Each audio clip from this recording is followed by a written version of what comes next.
તો કેમ છો યુટ્યુબ ફેમિલી, ફરી એકવાર તમારા બધાનું નવા વિડીયોમાં નવા વ્લોગમાં સ્વાગત છે. જય માતાજી, જય કૃષ્ણ દેવ. તો ભાઈ જો તમને એમ લાગતું છે સ્નેહાબેન તૈયાર થઈ ગયા છે, તો સ્નેહાબેન સાચું તૈયાર થઈ ગયા છે. કેમ કે તમે આગળનો વિડીયો જોયો હશે, એમાં તમને કીધું હતું અમે જવાના છીએ બહાર. તો ભાઈ જો બહાર જવાનું છે એટલે ઠેલા ને એવું બધું તૈયાર થઈ ગયું છે અને અહીંયા તૈયાર થઈ ગયા છે. હેલો યુટ્યુબ ફેમિલી, કેમ છો? મજામાં જ છો. અમારા નવા વ્લોગમાં તમારા બધાનું સ્વાગત છે ને જય માતાજી ને જય કષ્ટભંજન. તો તમને કીધું હતું કે અમે બહાર જવાનું છે, થોડાક દી રોજ બ્લોગ આવશે એમ, કેમ કે બહાર જવી છીએ કહેશું ને અહીંયા જઈશું ને તો તમને ખબર પડી જશે, સરપ્રાઈઝ છે. અને જો અમે પેકિંગ કરી નાખ્યું છે, કેમ કે આજ સાંજે જવાનું છે. પેકિંગ તો એને પપ્પા ઓફિસે ગયા હતા ને તો મેં પહેલાં કરી નાખ્યું. એટલે જો એક સુટકેટ થઈ ગઈ છે, એક થેલો, કેમ કે ત્યાંથી અમારે ડાયરેક્ટ પાછું લગ્નમાં વહી જવાનું છે. એટલે લગ્નમાં જવાનું છે ને તો એનો થેલો અલગ છે અને આ સુટકેટ છે ને એ ફરવા જેવી ને એની છે એમ. તો તમને ભાઈ ખબર પડે જશે, આ વિડીયોમાં તો નહીં ખબર પડે, પણ આ વિડીયોના એન્ડમાં કાં તો કાલ નવા વિડીયોમાં ખબર પડી જશે ક્યાં જવાના છીએ. તો બધા કન્ટિન્યુ વિડીયોમાં રહેજો. અત્યારે મેં હજી આપણી પાસે થોડોક ટાઈમ છે તો ગામમાં જવું છે. સ્નેહા માટે કપડાં લેવા જવાનું છે, કેમ કે માસીના લગ્ન છે તો થોડી ઘણી ખરીદી કરવી પડે ને એમ. આમ બીજી બધી ખરીદી થઈ ગઈ છે, કેમ કે લગ્ન હતા એટલે સ્નેહા બેન ને પપ્પાના ઓફિસે રજા નથી રહેતી ને, એટલે કપડાં પાછા છેલ્લે રાખ્યા છે એમ. એટલે હવે કપડાં લઈ આવી અને જે કાંઈ હારે લઈ જવાનું છે થોડું વસ્તુ, જેમ કે હાબુ ને એવું બધું, એ બધું લેવાનું છે. એટલે બજારમાં જેવી છે. હાલો બધા બજારમાં. તો ભાઈ નાસ્તો ને એવું બધું લઈ જવાનું છે. નાસ્તો ને એવું તો સાંજે તમને દેખાડીશ હું લઈ જવાનું છે. બહુ આગળ નથી જતા, અહીંયા જ જઈએ છીએ, પણ બધા કન્ટિન્યુ વિડીયોમાં રહેજો. હાલો અત્યારે ગામમાં જઈ આવી અને બહાર શું કરતા નાસ્તો લઈ આવો. નાસ્તો લઈ આવે બાન ક્યાં તમારે નથી આવું છે. ભાઈ આપણે ગામમાં તો આવી ગયા છીએ. જો ભાઈ આપણે ગાડીને એવું બધું પાર્કિંગ કરી નાખ્યું છે ને, આપણે વસ્તુ પણ લઈને આવતા રહીએ છીએ. અને જો સ્નેહાબેનનો ટોપો પહેરે છે, એટલે હાલ્યા તો નવો ટોપો લીધો પડશે ને લસરી જાહે. એક હાથે પકડો તો. જો સ્નેહાબેનનો ટોપો પહેરાવો પરાણે. કેમ કે સ્નેહાન છે ને આવું બધું ગમે નહીં, પણ અમારે જવાનું છે બહાર એટલે આવું ટાઈટ ન પડે, થોડીક ઠંડી ન થાય એટલે સ્નેહા ટોપો લઈ લીધો છે. ને કેવો લાગે છે બધા કહેજો. જો સ્નેહાન કેવો ટોપો લાગે છે, આમ ખરીદી કરી લીધી છે કે બજારમાં કાઢી નાખ્યો. જો ટોપો એને નથી ગમતો એટલે કાઢી.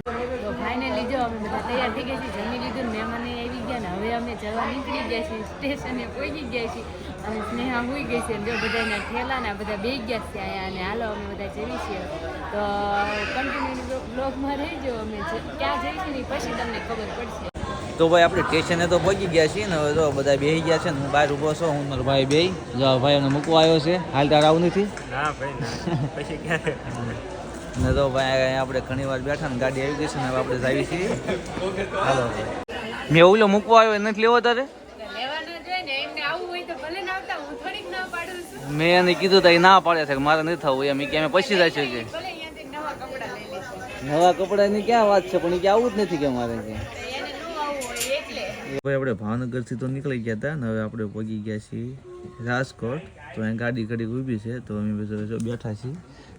હા, તો નીકળી ગયા. તો રાજકોટ છે ને વોલ્ટ છે, કેમ કે ચા પાણી હવાર પડી ગયું છે, કેમ કે આખી રાત વહી ગઈ છે.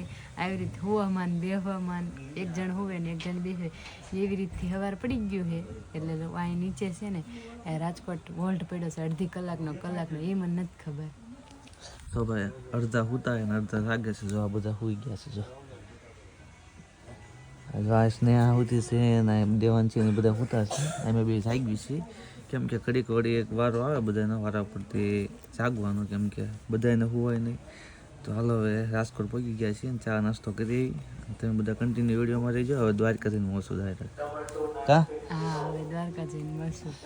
અહીંયા તો હવે તો બહુ બ્લોગનો એન્ડ જ થઈ જાય એટલે તમને ખબર પડી જ જશે અમે કેમ કે દ્વારકા જ જવી છે, અને સ્ટોરી પણ ઇન્સ્ટામાં લગાડી દીધી એટલે બધાને ખબર પડી જ ગઈ હોય કે અમે દ્વારકા જવાની છે. એનું કાંઈ સરપ્રાઈઝ તો હવે રહ્યું નથી, એટલે હવે ત્યાં જઈને મળીએ. કેવી ટાઈટ પડે ખબર છે? હું કોઈ દી સાદર નથી છોડતો, સાદર કોટ, કેમ કે પવન આવે બાજુમાં બેઠો હોય ને એટલે પવન આવે. અહીંયા બધા હુતા છે એટલે અહીંયા તો કંઈ બેવાય નહીં. અહીંયા પાછું ગરમ છે, અહીંયા મજા આવે એવું છે. અહીંયા ઠંડો પવન લાગે તો ઘડીક સાદર ઓઢ્યું પછી સુઈ જાય. ભાઈ ઘડીક બહાર નથી જવું, આપણે ગાડી ઊભી રહેશે તો બહાર જશે તો બધા ઠેલા કોઈ ઉપાડી જશે બધા. જો આ બધા ઠેલા ને એવું બધું અહીંયા પડ્યું છે, અહીંયા હુતા છે બધા. જો બે ઉપર છે, બે હેઠે છે. અહીંયા બે અહીં બેઠા છે. અમે બે ધ્યાન રાખવી જાગવી બધાને સુઈ જવાય નહીં ને, એટલે બબે નો એકાદ બેનો વારો આવે એટલે અમે બે છે ને બેઠા છીએ. તો ભાઈ જો આપણે બહાર આવી ગયા છીએ ગાડીની બહાર. જો આ છે ગાડી અને અમે બહાર ઊભા છીએ. અત્યારે 6 વાગ્યા છે એટલે કોઈ બહાર છે નહીં, ટાઈટના ઉતારશે. તો ભાઈ હાલો આપણે પાછા અંદર વયા જઈએ. આ તો આટો મારો બહાર આવ્યા હતા આપણે, ટાઈટનું બહાર નહોતું. જો અમારો સેનુબેન તો જાગી ગયા છે. ભાઈ રાજકોટથી આપણે ટ્રેન ઉપડી હતી, પછી ઘડી ઘડીને આપણે કેટલા વાગ્યા છે એ તો નથી ખબર, પણ હવે સેનુબેન જાગી ગયા છે. જો રામ રામ કરે ભાઈ બધાને ગુડ મોર્નિંગ કે જય માતાજી કે. જો ભાઈ અત્યારે ટોપો પહેરીને કમ્પ્લીટ થઈ ગયા છે ને. ટોપો પહેરો બહુ ગમે છે, પણ આ બધું ઝાકળ બહુ છે એવું લાગે છે. ટોપો બહુ ઠંડી હોય ને એવું લાગે આ સાઈડ. જો હજી ઊંઘમાં જ છે. જો પૂજા ગાંધી પૂજા. તો ભાઈ અત્યારે વાગી ગયા છે 11 ને હજી તો અહીંથી ઘણું આગળ છે, 40-50 કિલોમીટર આગળ છે. તો હજી પાટિયા પગ્યા છીએ આપણે. તો ભાઈ 14 કલાકનો સફર છે આમાં, ભાવનગરથી દ્વારકા લઈ ગયા.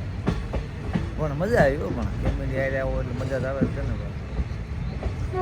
હું તો પહેલી વખત તો નથી, બીજા બધા રેલવેમાં પહેલી વખત છે. હું તો 2 વખત આવી ગયો, મને એવું કાંઈ લાગ્યું નહીં. એ તો પણ બધા હોઈ ગયા એટલે વાંધો ન આવે, પણ મજા આવી. બીજું કાંઈ નહીં. એક વખત રેલવેની મુલાકાત લો, બહુ મજા આવે છે દ્વારકા આવવાની.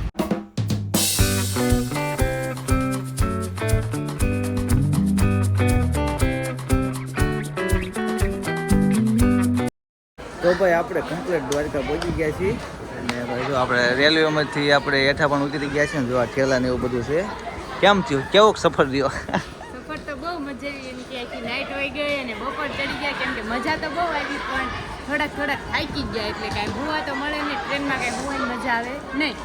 તો ભાઈ હાલો આપણે હવે અહીંયા વ્લોગ લાંબો નથી કરો. આપણે જઈએ છીએ રૂમ રાખી છે ત્યાં રૂમ મળ્યું. બરોબર, કન્ટિન્યુ. ફાઇનલી જો દ્વારકા પહોંચી ગયા અને નાઈ ધોઈને ફ્રેશ પણ થઈ ગયા અને બધા તૈયાર થઈ ગયા અને હવે તો બહાર આવી ગયા છીએ, કેમ કે ફોટા પણ પાડી લીધા. અને હવે છે ને વિડીયોને એન્ડ કરવાનો છે, કેમ કે બહુ વિડીયો લાંબો ના થઈ જાય ને એટલે. તો અમે જો દર્શન તો કાલે સવારે કરશું, કેમ કે હજી તો મંદિર ખુલ્યું નથી ને, એટલે હવે સવારે 6 વાગે દર્શન કરશું.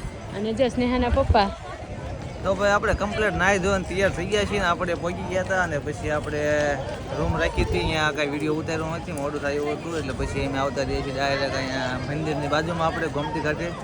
તો આપણે ફોટાને ઉપાડ્યું છે ને. હવે આ વિડીયોને એન્ડ કરીએ ને આગળના વિડીયો નેક્સ્ટ વિડીયોમાં તમે બધા જોજો કે અમે હું આપણે ત્યાં આવી છીએ. બરોબર, વિડીયો ગમે તો લાઈક કમેન્ટ શેર સબસ્ક્રાઈબ કરવાનું ભૂલતા નહીં. ચાલો એક નવો સાથે મળી. દાદા ભાઈ જય માતાજી.